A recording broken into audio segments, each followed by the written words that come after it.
Hello tout le monde, j'espère que vous allez tous très bien et on se retrouve pour la troisième ronde du tournoi fédéral d'Itigen, vendredi 19 mai, au lendemain d'une journée qui s'est extrêmement bien passée pour moi. Deux parties, une victoire contre un joueur à 1800, un match nul contre un joueur à 2100. On est peut-être en mission pour réaliser un bon tournoi. Pour ça, il y a un obstacle très important à franchir aujourd'hui, j'ai les pièces blanches. Et je suis à parier face à Simon Schweitzer, classé 2160. Et c'est pas un inconnu. Et ça me fait très très très très très plaisir de rejouer contre lui. Parce que on a fait les juniors ensemble. On a fait les compétitions juniors l'un contre l'autre. Et il n'y avait pas photo. Bon, lui, il était le meilleur. Il avait terminé meilleur U13 dans les parties rapides. Franchement, on a joué l'un contre l'autre, j'ai dû l'annuler une seule fois, mais alors sinon, il m'a tout le temps battu et très souvent, très facilement. Donc, je sais que ça va pas être une mince affaire, mais je me dis pourquoi pas. Je suis plutôt en forme, j'ai bien dormi. Je vois qu'il s'avance de l'échiquier et il a aucun, comment on dit, aucun sur sa tête. Il montre pas de sourire ou quoi que ce soit. Il est concentré. Il est en mission. Il veut gagner cette partie et si possible très rapidement. Échiquier numéro 10, donc je ne suis pas retransmis. La retransmission dans ce tournoi se fait qu'à partir du huitième échiquier, donc du premier au huitième échiquier. Une victoire me permettrait d'être retransmis par la suite, pourquoi pas. Et surtout, je sais, Simon, il n'est pas dans une période non plus ultra bonne pour lui. Il perd un petit peu des points. Et lors de la première ronde, il a fait match nul contre un joueur de 1940. Donc, moi, avec mes 1960, je peux m'en sortir. Peut-être même, pourquoi pas, lui poser des problèmes. C'est en tout cas ce que j'espère faire. Comme d'habitude, moi, mon but, c'est surtout de réaliser une bonne performance, une bonne partie, et on verra le résultat s'il suit ou non. Il est 10 heures, le match commence, je joue E4. Il joue E5. Alors, on va dire, j'ai un petit peu regardé la veille, j'ai essayé de me préparer un petit peu, mais il a assez peu de parties dans la base de données, et il varie beaucoup. Il varie entre C5, E5, G6 également, la défense moderne. Okay, là, il me joue E5, cavalier F3, cavalier C6 et D4. Je lui envoie donc l'écosse 16. Il prend, cavalier prend. Donc, c'est ce que je joue beaucoup ces temps-ci. C'est ce que j'essaie de perfectionner. Je m'attendais à ce qu'il fasse fou C5 et qu'on retombe dans la même partie, dans la même ouverture de la partie face à Steve Papo lors de l'Open de la Broye. Mais non, Simon décide de jouer cavalier F6 et je suis assez surpris. Donc, il me joue la variante, comme j'avais expliqué hier, qui a plutôt tendance à faire match nul. Je fais cavalier C3 et on va jouer à peu près, enfin, c'est même pas à peu près, c'est exactement les mêmes 9 premiers coups que la veille face à Cédric Pahu. Fou B4, cavalier prend C6, pion prend C6, fou D3, petit roc, D5, pion prend et pion prend. Et j'avais regardé la veille la ligne avec fou G5. Ici, le grand coup, c'est C6, c'est ce qu'il joue. Et dame F3. Et l'idée de dame F3, c'est que sur fou E7, qui a un coup qui est jouable, on essaie de se déclouer le cavalier, sur fou prend, on se double pas les pions. Ici, il y a une idée, c'est à base de tour A E1, et les noirs ne peuvent pas chasser avec H6, parce que les blancs peuvent sacrifier fou prend H6. Et sur G prend H6, le coup important, c'est dame E3. On attaque le fou E7, et on attaque le pion H6. Et c'est déjà pas facile à défendre pour les noirs, cette position. Mettons qu'il joue un coup comme fou E6 pour parer la menace du fou E7. Dame prend H6. Fou D6, admettons. On peut quand même jouer tour E3. Je ne vais pas trop rentrer dans les détails. Mais il y a une forte attaque sur le roi. On a l'impression que les noirs arrivent à défendre avec leurs deux fous. Mais finalement, on va pouvoir jouer tour Fe1. On va pouvoir même sacrifier des qualités. C'est n'importe quoi. Mais c'est une attaque qui fonctionne pour les blancs. Donc ça, je vous invite, si vous avez envie de jouer quelque chose d'assez dynamique, de réviser cette ligne.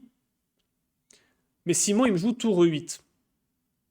Et j'avoue, tour E8, je suis déjà un petit peu hors bouquin. Alors l'une des possibilités, plus ou moins simple pour faire nul, plus ou moins simple. Encore une fois, hein, après il faut la finir la partie, mais c'est de jouer fou prend F6 et de jouer cette ligne-là. C'est-à-dire, quand on avait analysé, il m'avait dit, tu aurais pu rentrer là-dedans. Il m'a dit, ok, ça, tu peux pas gagner avec ça. Ça fait nul un peu plus facilement. Et il m'a dit, ouais, contre moi, tu aurais mieux fait de jouer ça. Enfoiré. Ah, si tu m'écoutes, enfoiré. Mais voilà, bon, après, il a raison d'un côté. Hein, 2160, je dois plutôt viser la nulle, même si j'ai les blancs. Mais je suis pas dans cette optique-là. Moi, j'ai envie de jouer différemment. J'ai envie de plutôt jouer pour l'initiative. Je sais que les blancs, ils ont plutôt l'initiative dans ce genre d'ouverture. Mais déjà là, je dois calculer. Je veux mettre une tour en E1 pour le contester. J'ai plutôt envie de mettre ma tour A plutôt que ma tour F. Parce que sur tour E1, l'une des idées par la suite, ça va être de mettre le cavalier en D1, puis en E3, puis en F5. Avec la tour F en E1, si je fais cavalier D1, les tours ne seront plus liés. Et après, pourquoi pas envoyer du F4 avec la tour F1 qui est derrière le pion. Mais sur tour E1, il y a quand même une ligne assez critique. C'est d'échanger les tours et de jouer des 4. C'est quand même assez critique. Mais ici, je me dis, j'ai fou prend F6. Il peut pas jouer dame prend parce que j'ai tour E8 mat. Enfin non, c'est pas mat, mais il va devoir jouer fou F8. Ouais, pardon, sur dame prend F6, j'ai le tour E8, fou F8. J'échange les dames, et là, je fais cavalier F6, E4. Et là, je dois avoir une excellente position. Et sur G prend F6, je peux jouer cavalier E4 là aussi. Je commence à attaquer le pion en F6. Et je commence à être très bien. Mais c'est pas évident non plus. Parce que là, il faut bien calculer. Fou prend E1, cavalier prend F6, échec. Roi F8. Je regardais un petit peu ça. Je me suis dit, son roi est quand même très très faible. J'ai du dame prend C6 qui peut arriver, du fou prend H7 qui peut arriver. Mais j'avais pas forcément de gain, donc je savais pas forcément comment faire dans cette position. J'essaie de regarder là, ok, G prend, il m'ouvre quand même complètement la colonne. J'ai certainement dame G3 échec qui traîne quelque part. Un nouveau roi F8. Et maintenant, fou prend H7. Je menace dame G8 mat. Ici, il doit jouer fou E6 pour contrer le mat. J'ai toujours mon cavalier qui est en prise. Mais ça me paraît étrange qu'un coup aussi simple que tour E1 ne soit pas possible. Et je voyais pas forcément comment finir également dans cette position. Mais j'ai des compensations à coup sûr. Et je me dis, ça me paraît quand même étonnant, si c'est ni théorique, qu'on puisse pas contester la colonne E. Donc je réfléchis dans cette logique, et je joue tour AE1. Et je me dis, bah, on verra bien, hein, s'il me fait tour prend E1, puis que finalement c'était une gaffe, bah, partie terminée au bout de 12 coups. Mais au moins je pourrais tenter mon va-tout. Finalement, je me lève, je vais regarder un petit peu à côté, et très rapidement, Simon me joue fou E6. Donc ça me confortait dans l'idée que l'échange des tours puis des 4 n'était pas possible, et effectivement, ça n'était pas possible. Mais maintenant, il peut menacer des 4 quand même. Donc je décide de faire A3. Je fais une concession, je sais qu'A3 c'est pas forcément extraordinaire parce que B3 va être plus difficile à jouer quand il fera tour B8. Mais c'est une concession que je fais pour le moment. Alors, fou prend C3, puis on prend C3, je l'ai expliqué hier, c'est pas forcément recommandé. Alors c'est pas mauvais pour autant, mais c'est pas recommandé de lâcher la paire de fous dans une position qui est quand même très ouverte. Donc il recule son fou en D6. Et à nouveau, je vois un signal faible, madame en F3 manque un peu de cases. Il y a peut-être un fou G4 qui arrivera, à un moment ou à un autre, madame sera enfermée. Donc je décide de jouer prophylactique pour l'instant, je le fais H3, et j'empêche du coup son fou de venir en G4 dans un futur plus ou moins proche. Et là, coup intelligent de la part de Simon qui m'envoie A5.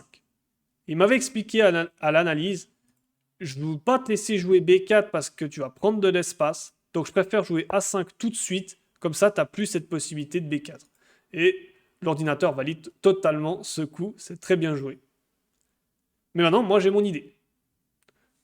Mon cavalier n'est pas la pièce la mieux placée de mon jeu. J'aurais pu aller en D1, mais je décide de faire différemment. Je viens en E2.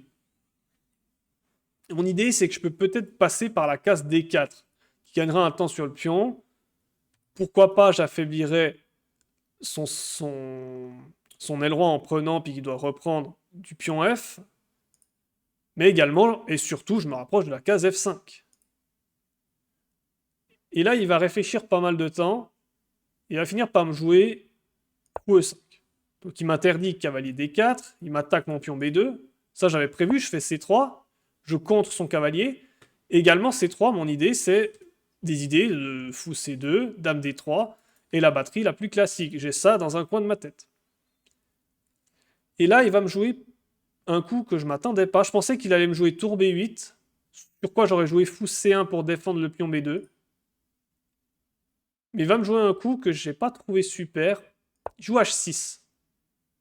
Parce que finalement, je fais fou C1 quand même. Et mon fou, il a une belle cible en H6 maintenant. Et je suis assez content de la position que j'ai réussi à sortir au bout de 17 coups. J'ai une paire de fous qui est plutôt active, mon cavalier qui va pouvoir s'installer. Ouais, j'aime bien la position que j'ai à l'heure actuelle. Et je le sens, il n'est pas super confiant. Il pensait peut-être que ce serait une sinécure et c'est pas si facile que ça finalement. Ok, il décide de jouer dame C7. Il lit ses tours, il active sa dame. Et dans un premier temps, je m'étais dit c'est bien joué parce que maintenant sur cavalier G3, il peut peut-être prendre. Mais finalement, j'ai une idée. Sur cavalier G3, sur fou prend, je vais quand même faire F prend. Et j'ouvre la colonne F. Et j'ai l'idée de jouer G4, puis G5, puis à nouveau d'envoyer l'attaque sur l'aile roi. Ah, je me dis là, Simon, tu vas avoir du fil à retordre pour me battre lors de cette partie. J'envoie cavalier G3 et je me dis mais qu'est-ce qu'il peut faire? Alors, sans doute tour B8 est un coup, mais mon fou, tant qu'il est en C1, j'ai pas grand-chose à craindre. Comment il améliore sa position? Finalement, il décide de jouer fou D7. Ok, je comprends l'idée. Il ouvre la colonne E. Et là, maintenant, c'est à moi de me dire, mais comment est-ce que je continue mon attaque?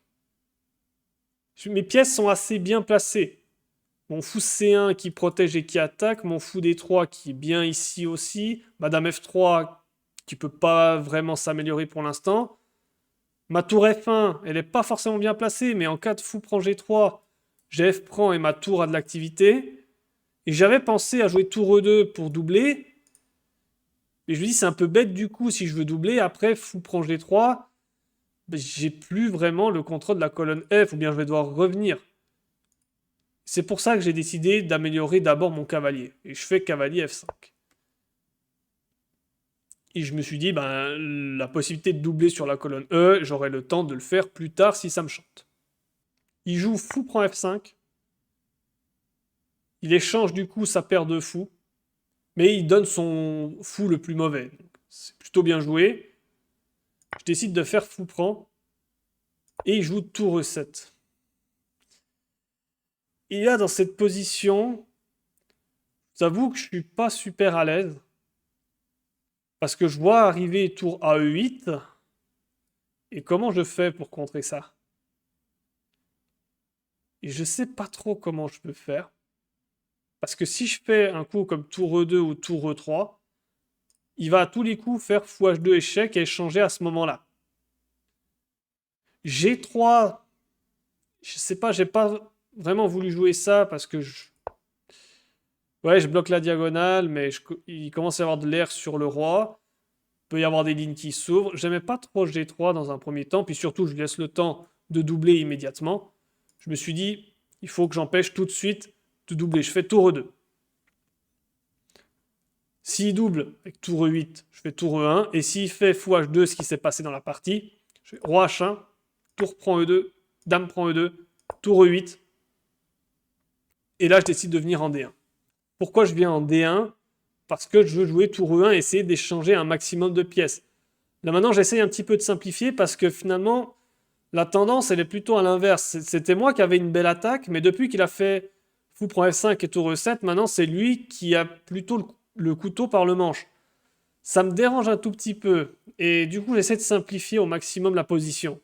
Non, c'est incroyable, il a réussi à retourner un petit peu l'état d'esprit. Alors, c'est toujours égal, bien sûr, mais c'est lui maintenant qui a l'initiative, c'est lui qui peut décider de ce qu'il joue.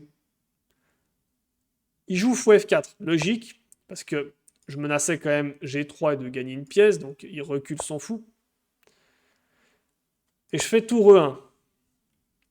Et je vous avoue que ça me faisait peur qu'il rentre dans cette ligne-là, où il échange tout, et qu'il joue dame E5. Ça me faisait peur parce que maintenant sa dame est active. Il a le tandem dame-cavalier, son cavalier qui va pouvoir s'activer en E4. J'étais pas super fan de cette position. Mais il n'a pas décidé de jouer comme ça, Simon. Il joue tour B8. C'est bien joué une fois de plus. Il met maintenant la pression sur le pion B2. Ça m'avait paru bizarre dans un premier temps. Il me laisse complètement la colonne E, mais je fais quoi de cette colonne E? Je peux pas venir en E3, je peux pas venir en E4, je peux pas venir en E5, je peux pas venir en E6, je peux pas venir en E7, je peux pas venir en E8. J'ai rien sur la colonne E. Et c'est pas facile de trouver du jeu. Je décide de jouer B4 ici. J'essaie d'avancer un peu ma majorité. Et je me dis c'est pas mal parce que s'il prend, je vais reprendre. Finalement, je vais avoir un beau socle, je vais avoir un pion passé. Alors lui aussi aura un pion passé. Mais ça peut encore se jouer. Ça peut parfaitement se jouer. Il a son pion arriéré en C6. Moi, j'ai le mien en A3 qui est sur case noire, qui est bien protégé. Enfin, voilà. Mais là, il m'envoie un coup. Alors, je commence à plus avoir beaucoup de temps à la pendule. Lui, alors ça, c'est une de ses caractéristiques aussi. Il joue très, très vite. Et ça, je savais. Je savais que je serais moins bien autant que lui. Et je savais que je devais surtout pas faire la course avec lui sous peine que ce soit très vite fini. Mais là, ça commence à chauffer niveau temps. Et j'ai raté C5. Très bien joué. Très bien joué parce que si je prends A5. Alors attention, pas dame prend A5 tout de suite parce que le fou est en l'air, mais fou prend dame prend A5. La position n'est pas agréable. Il y a deux pions au centre. Mes pions sont assez faibles. Ma dame est en position défensive. Tour B3 peut arriver au prochain coup pour attaquer les deux pions. C'est pas évident. Et si je prends le pion C, là c'est pareil, fou prend et dame prend C5. Pardon, dame prend et dame prend C5. Et à nouveau, alors là c'est peut-être un peu mieux parce que la structure de pion, il y a trois îlots de chaque côté, enfin un l'aile dame, un au centre et puis un gros sur l'aile roi. C'est peut-être un peu mieux, mais à nouveau, c'est lui qui a l'initiative. De toute façon, il a l'initiative maintenant. J'essaye de voir comment je peux faire. Je décide de jouer G3. J'attaque son fou. Je me dis, s'il fait fou prend, dame prend, qu'il essaye de tout prendre, en fait, c'est prend, dame prend, tour prend, et s'il va chercher le pion B4, bah en fait, il peut pas. Parce qu'à la fin, il y a tour C8 et ça va mater. Donc, il peut pas aller chercher tous les pions. Alors, je vois G6, attaque le fou. Tour C8 échec, je force l'échange. Je vois cette finale. Mais qui est mieux dans cette finale? On a chacun un pion passé. Mon roi, et ça c'est le problème, mon roi qui est en H1 et le sien en G8, il a un temps de plus pour revenir au centre. Et ça c'est très important quand on est en finale. Donc j'évaluais ça, j'avais de la peine à évaluer, mais je m'étais dit, ça doit pas être top, mais c'est sans doute ma meilleure chance si j'arrive à tout simplifier. Parce qu'au pire, quand on est dans ces finales avec une pièce mineure et plus que des pions, si on arrive à beaucoup simplifier les pions, on peut sacrifier la pièce contre le pion. Mais il fait pas ça, il fait fou D6, il garde la complexité, il rajoute une pression sur le pion B4. Et à nouveau, si je prends, bah, dame prend A5, si je prends, là c'est dame prend C5, on retourne à peu près dans les mêmes schémas. Et là, c'est là que je sens que je commence à être pas bien. Parce que je joue B5. Très confiant. Mais très vite, en fait, je me rends compte que non, je suis pas confiant. Sur tour prend B5. En fait, je m'étais dit, j'ai dame prend D5 ici. Et il peut pas jouer cavalier prend D5 car le cavalier est le seul protecteur de la case E8. Et je me dis, bah, j'ai tour E8 et c'est fini. Sauf que non, il y a fou F8. Donc en fait, ma tactique ne marche pas du tout. Ah, parce que mon idée, c'était, bah, s'il prenait pas, au prochain coup, j'aurais fait A4. En plus, j'aurais mis mes pions sur case blanche, c'était bien. Mais là, bah, il joue tour prend B5. Et là, j'ai vraiment plus beaucoup de temps. Alors, j'ai bientôt noté, je vais vous dire le temps. Mais là, je commence à être pas bien. Alors, j'avais pensé éventuellement à jouer C4. Mais là, D prend C4. Ça... Alors, j'ai dame A4. Mais bon, je vais jouer avec un pion de moins. Je vais avoir ce pion C5 en moins. Je sais que je vais jouer maintenant avec un pion de moins. Et quand on a matériel en moins, généralement, la seule chance qu'on a d'éventuellement arnaquer, c'est de tenter une attaque sur le roi. Donc je joue dame A4 tout de suite. J'attaque sa tour B5, il se replie en B8, et je joue dame H4 avec, très exactement, 3 minutes et 53 secondes à la pendule. Vous voyez vraiment que je suis en panique. Alors il y a 30 secondes par coup, bien sûr. Il n'y a pas de rajout de temps au 40e, ça c'est important. Donc vraiment, j'ai plus que 3 minutes maintenant. La position, elle reste compliquée. Je suis pas bien. Je suis pas bien, je suis pas bien, je suis pas bien. Lui, il lui reste 50 minutes. Voilà. Ça montre la différence de temps. Donc lui, il aura le temps de réfléchir. Et je sens qu'il essaye de jouer vite. Il joue très très vite. Pour que moi, j'ai pas le temps de réfléchir sur son temps. Et là, il me joue un coup bizarre. Il joue tour 8. Enfin, bizarre. Il essaye de simplifier. Maintenant, il a un pion de plus. J'essaie de regarder. Est-ce que j'ai pas une attaque ici? Bon, j'ai très peu de temps. J'essaie de calculer un petit peu tout. Est-ce qu'il a vu? Est-ce qu'il a pas vu? J'échange les tours. Tour prend 8, cavalier prend 8. Et je joue fou prend H6. Je me dis, j'ai pas vu comment il peut s'en sortir en prenant le pion. Enfin, comment il peut s'en sortir. Pardon. Plutôt dans le sens qu'après dame prend H6, comment il évite la perpétuelle en H7. Dans un premier temps, je m'étais dit, mais il y a F6. Et sa dame vient contrôler les cases et j'ai plus grand chose. Mais j'ai fou aussi, c'est échec. Il doit jouer dame F7 et là c'est terminé, j'ai une dame de plus. S'il fait... Parce qu'il y a même des menaces de mat, il faut qu'il fasse attention. Mais s'il fait un peu n'importe quel coup, genre fou E5, au pire j'ai ça. Enfin au pire, j'ai ça, fou H7, roi H8, fou G6 échec à la découverte, roi G8. J'ai pas de dame H7, dame pro F7 car la dame protège. J'ai pas de dame H7, dame H8 parce que le fou protège. Mais je reviens, fou H7, roi H8 et match nul par perpétuité. Il réfléchit et je sens qu'il est un peu choqué. Mais après quelques minutes de réflexion, alors pas très longtemps bien sûr, il joue fou E5. Je lui dis, ah, j'ai ma chance. Il a raté ce coup, il a raté fou prend H6. Du coup, j'ai maintenant à nouveau le même nombre de pions. Et surtout, son roi est un petit peu à l'air. Je me dis, j'ai un petit peu de chance. J'ai même beaucoup de chance encore d'être vivant à ce moment-là de la partie. Et j'essaye d'utiliser la carte du t'as fait une erreur tactique, fais attention, tu peux te planter. Et je propose nul après fou des deux. Alors je sais pertinemment, il est mieux. Enfin, il est mieux. Il est mieux autant, il a une position qui est plus agréable à jouer. Bon, cela dit, j'ai la paire de fous. Mais vu qu'il vient de faire une erreur, peut-être qu'il peut se dire, ouais, je dois faire attention, il n'est pas dans une confiance extrême non plus. Mais bon, je sens qu'à 90%, il va la refuser, c'était juste nul. Un petit peu provocatrice. Et il refuse la nulle et il joue G6. Je joue fou C2. Là, je dois jouer très très vite. J'essaie de calculer un maximum de trucs. Je suis revenu dans la partie une fois. Il fait fou F6, attaque madame. Je fais dame A4.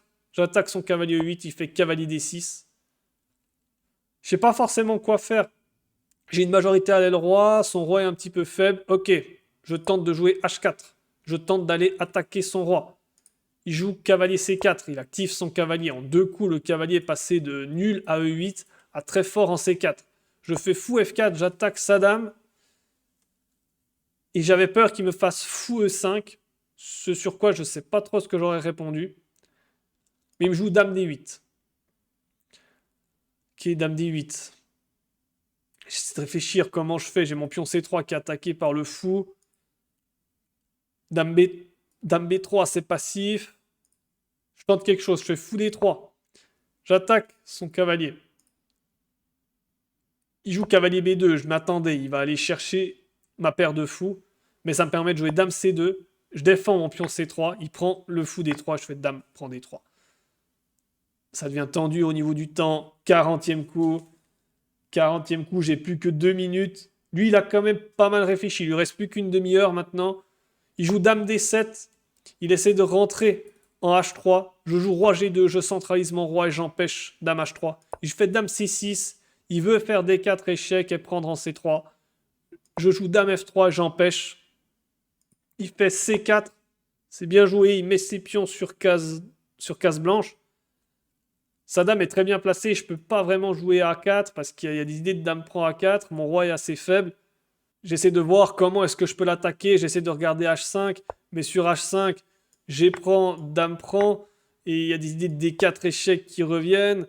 Il peut prendre en C3. Il peut avancer en D3. Je dis c'est dangereux quand même. Je sais pas trop. Je décide de faire fou H6. J'essaie de l'embrouiller un peu. Son roi qui est faible. Peut-être si madame arrive en 8e rangée, je peux faire quelque chose. Il joue à 4, très bien joué. Il bloque définitivement tous mes pions sur case noire.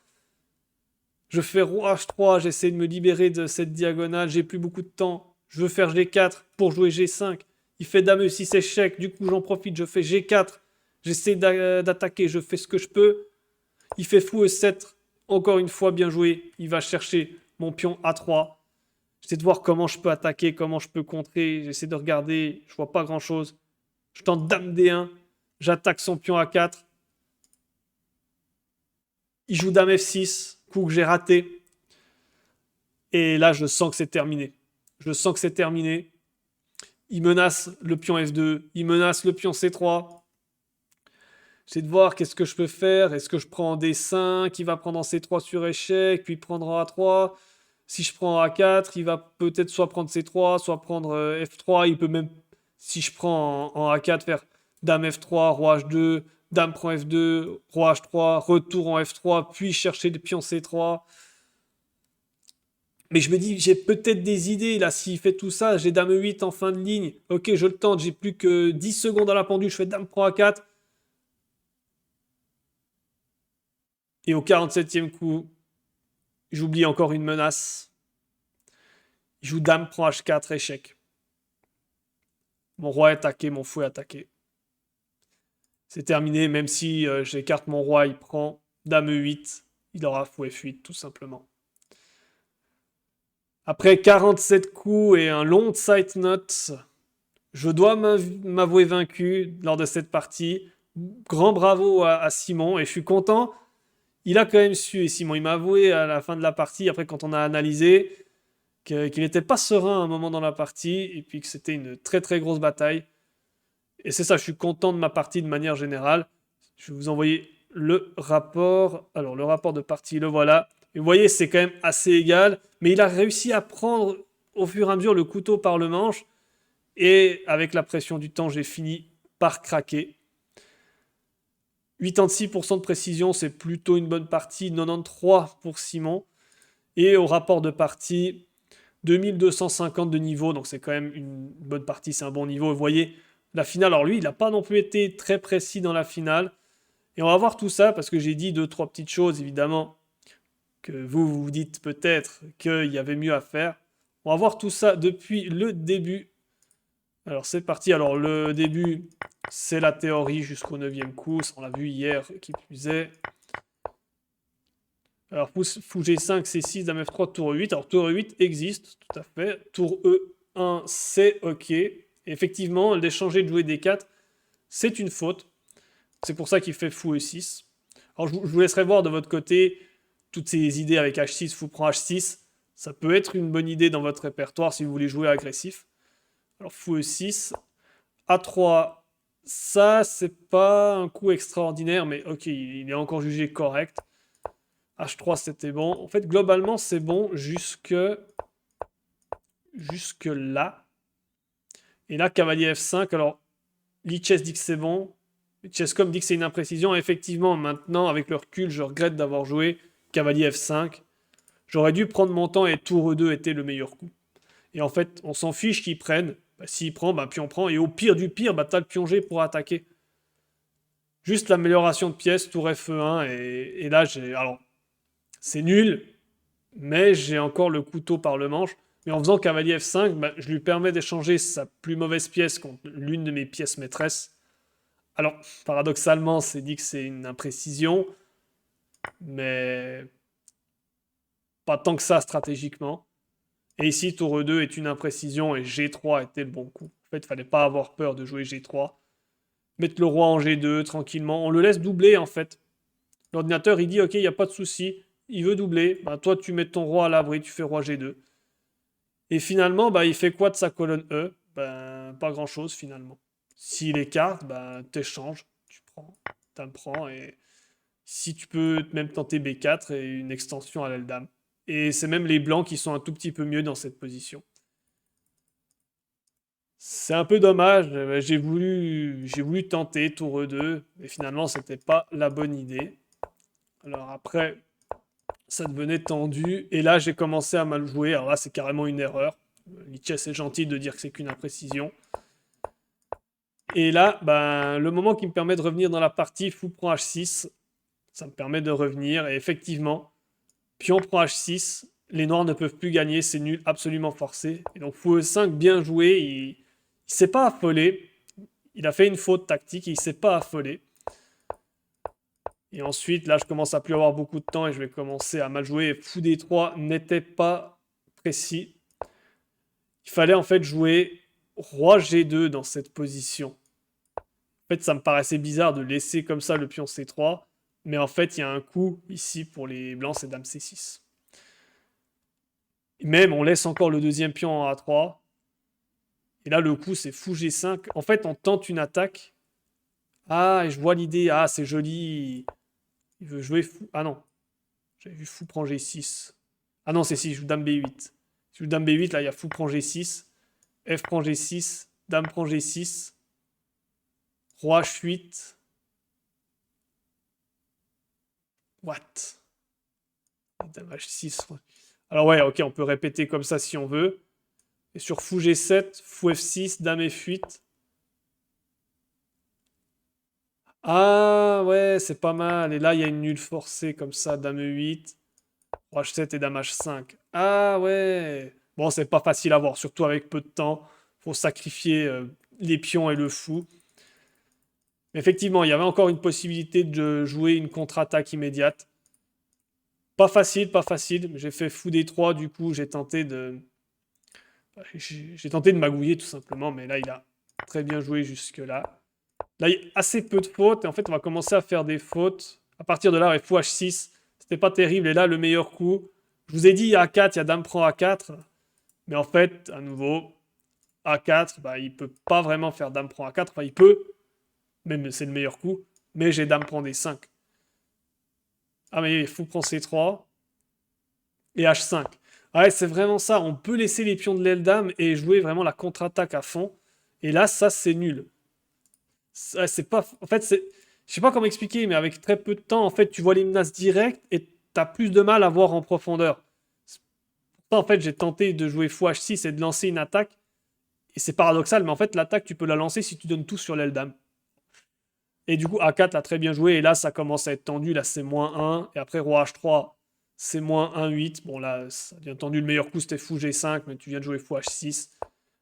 Dame E6, G4. Et en fait, l'attaque ne passe pas. Et dame F6, en fait, c'est une faute parce qu'il y avait dame E4 qui était plus fort. Mais dame F6, c'est -3 quand même. Et dame prend A4 est une faute. Et dame prend H4 est une faute. Alors bon, c'est une faute, c'est gagnant quand même. Mais dans cette position, vous pouvez mettre sur pause. Il y a mat en 5 coups. Mettez-moi dans les commentaires si vous le trouvez, le mat en 5. Il n'est pas forcément difficile. Ça fait un bon exercice comme ça, mais c'est vrai que moi je ne l'avais tout simplement pas vu lors de la partie. Et je vous laisserai du coup voir de votre côté. Voilà, donc 1,5 point sur 3 après 3 journées, ça reste un bilan qui est bon, ça reste une bonne partie. L'après-midi, je vais jouer avec les noirs, on verra si j'ai un adversaire plus fort ou un adversaire moins fort. On va dire l'objectif, la forme est là, pourquoi pas au moins faire un demi-point. Qu'est-ce qui va se passer lors de cette 4e ronde? Vous le saurez dans le prochain épisode. Ciao, ciao à tous.